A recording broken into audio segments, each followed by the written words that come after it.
Assalamualaikum warahmatullahi wabarakatuh. Beningkan dari hati. Kali ini saya ingin sharing dengan teman-teman tentang keutamaan dan keajaiban di dalam zikrullah ataupun zikir kepada Allah Subhanahu wa taala. Allah Subhanahu wa taala berfirman di dalam Al-Qur'an, A'udzubillahi minasyaitonirrajim. Bismillahirrahmanirrahim. Inna fi khalqis samawati wal ardi wa ikhtilafil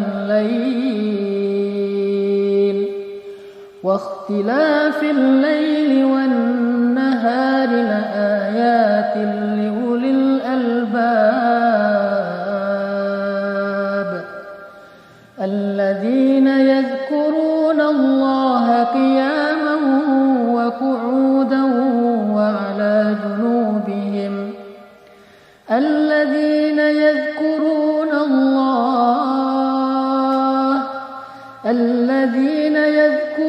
الله قياما وقعودا وعلى جنوبهم. Di dalam ayat tersebut Allah Subhanahu wa taala menjelaskan tentang ciri orang-orang yang cerdas atau disebut dengan istilah ulul albab. Ulul albab itu artinya orang yang memiliki pikiran yang cerdas, perasaan yang peka, dan hati yang lembut. Sehingga Allah Subhanahu wa taala memberikan mereka gelar dengan nama ulul albab. Nah, apa ciri-ciri orang yang ulul albab ini? Orang yang peka, orang yang hatinya halus atau lembut, orang yang pikirannya cerdas ataupun brilian. Siapa mereka? Apa ciri-ciri mereka? Ternyata salah satu di antara ciri-ciri mereka adalah yadhkurunallah. Mereka selalu mengingat Allah. Selalu mengingat Allah yang Allah istilahkan dalam keadaan qiyaman wa qu'udan wa 'ala junubihim. Dalam keadaan mereka berdiri, dalam keadaan mereka duduk, dan dalam keadaan mereka berbaring. Ini adalah sebuah ilustrasi bahwa mereka mengingat Allah itu bukan hanya ketika sholat, tetapi mereka mengingat Allah dalam kehidupan mereka, apapun kondisi yang sedang mereka jalani. Mereka selalu mengingat Allah, dan itulah ciri orang yang cerdas. Nabi SAW mengatakan perumpamaan orang mukmin yang berzikir kepada Allah Subhanahu wa taala itu adalah seperti perumpamaan orang yang hidup. Sedangkan orang yang tidak mengingat Allah atau berzikir kepada Allah itu seperti orang yang mati. Artinya kehidupan hati seseorang, jiwa seseorang itu ada di dalam zikrullah. Sehingga bisa dikatakan hati yang tidak pernah berzikir, jiwa yang tidak pernah mengingat Allah, pikiran yang tidak pernah mengingat Allah, itu seperti jasad tanpa nyawa. Jasad tanpa nyawa maka disebut dengan mayit dan tidak berharga.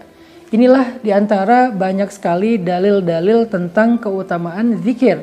Nah, bagaimana cara kita berzikir kepada Allah Subhanahu wa taala agar kita termasuk ulul albab, agar kita dianggap sebagai orang yang hidup, agar kita diumpamakan seperti syajaratun thayyibah, pohon yang berkah, agar kita diistilahkan dengan buah jeruk yang harum dan manis dan juga sehat. Bagaimana cara kita berzikir kepada Allah Subhanahu wa taala? Yang pertama adalah berzikir kepada Allah dengan lisan.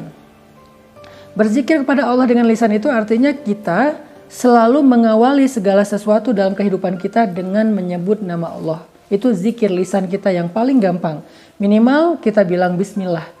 Dalam aktivitas apapun, selama aktivitas itu adalah sesuatu yang baik dan sesuatu yang mubah, maka kita awali dengan bismillah. Bahkan sesuatu yang mubah itu artinya tidak berpahala, tidak berdosa. Kayak kita lagi olahraga, kita lagi makan, kita lagi tidur, itu kan pekerjaan-pekerjaan atau aktivitas yang tidak berpahala tapi juga tidak berdosa.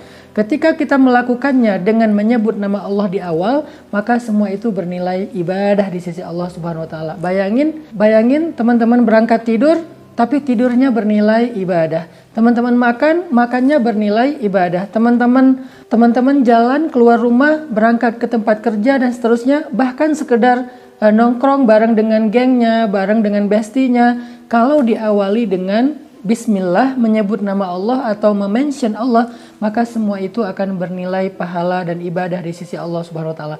Itulah kenapa zikir adalah sesuatu yang sangat berharga. Dan zikir itu nggak terlalu sulit sebetulnya. Kalau kita memahami betapa banyak zikir-zikir yang ringan, tetapi bernilai kebaikan yang sangat besar di sisi Allah Subhanahu wa Ta'ala.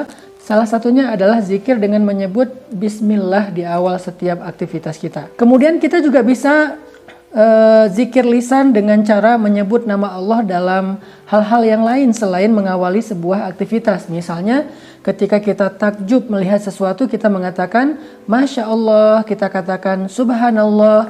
Ketika kita dalam keadaan lemah, kita bilang La haula wa la quwata illa billah. Ketika kita ngerasa sendiri, kita bilang Hasbiyallah wa ni'mal wakil. Ketika kita gelisah atau ketika kita merasa nggak nyaman, kita katakan A'udzubillahi minasyaitonirrajim. Banyak lagi kalimat-kalimat yang di dalamnya ada nama Allah, maka itu bermakna zikir. Dan kata Nabi, segala sesuatu yang di dalamnya ada nama Allah, maka Allah akan berikan keberkahan dan kebaikan. Ini adalah contoh-contoh dari zikir lisan. Nanti ada lagi zikir lisan yang ringan tetapi besar sekali pahalanya di sisi Allah. Kata Nabi, kalimatan khafifatan alal lisan, Saqilatan fil mizan, habibatan ilar rahman. Ada dua kalimat yang diucapkan dengan lisan itu ringan banget, tetapi dia sangat berat timbangan kebaikan atau pahalanya di sisi Allah, dan juga sangat dicintai Allah kalimat ini. Apa dia? Subhanallahi wa bihamdih, subhanallahil azim. Jadi teman-teman, sehari sekali aja Subhanallah wa bihamdi subhanallahil azim itu udah luar biasa, bisa memberatkan timbangan kebaikan kita dalam satu hari itu loh. Apalagi kalau teman-teman bisa mengatakannya lebih dari sekali. Teman-teman juga bisa zikir lisan setelah sholat, la ilaha illallah, kemudian subhanallah, alhamdulillah, Allahu akbar 33 kali, dibiasain after sholat.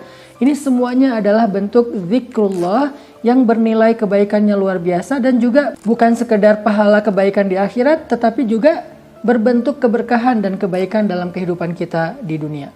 Yang kedua, setelah kita berzikir dengan lisan, ada juga varian zikir hati atau zikir qalbu. Gimana sih zikir hati ini? Allah Subhanahu wa Ta'ala berfirman, Alladzina idza dzukirallah wajilat qulubuhum. Orang yang kalau ingat Allah, hati mereka jadi bergetar.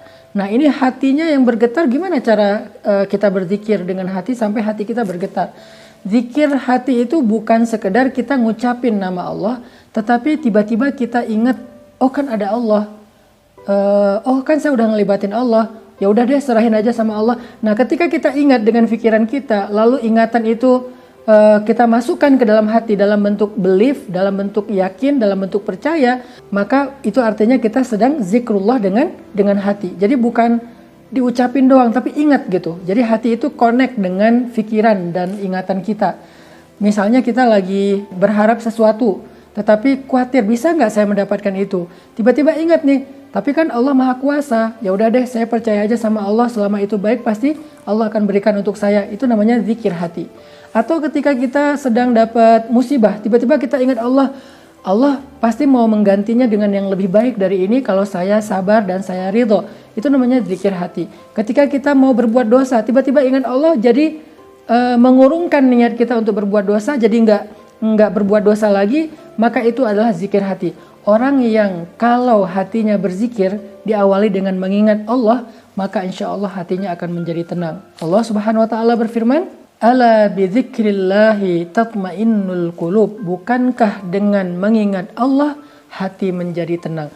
Jadi zikir hati itu artinya kita ingat Allah, bahwa Allah Maha Kuasa, Allah Maha Baik, Allah Maha Kaya, Allah Maha nggak tega, Allah Maha Pengasih, Allah Maha Penyayang, Allah Maha Penerima Taubat. Segala kebaikan Allah kita ingat sesuai dengan konteks masalah yang sedang kita hadapi, lalu kemudian kita belajar yakin dengan kebaikan Allah itu, insya Allah terasa di dalam hati kita dalam bentuk tuma'ninatul qalb, tenang hatinya, maka itu berarti kita sudah berzikrullah dengan hati itu. Semoga dengan dua bentuk zikir ini kita bisa mulai menjalankannya sedikit demi sedikit dalam kehidupan kita. Mulai dari zikir lisan, sebutkan nama Allah dalam segala aktivitas kita, sebutkan nama Allah dalam setiap ekspresi kita, takjub, sedih, senang, happy, segala macam, sebutkan nama Allah di dalamnya. Kemudian yang kedua adalah zikir hati dan pikiran dengan cara kita ingat-ingat nih kebesaran Allah, kebaikan Allah, kemudian belajar yakin dengan semua kebaikan Allah itu sehingga terasa hati kita menjadi tenang. Dengan demikian insya Allah kita udah punya sebuah amalan riyadhah yang menjadi modal kebahagiaan kita di dunia bahkan di akhirat. Barakallahu fikum.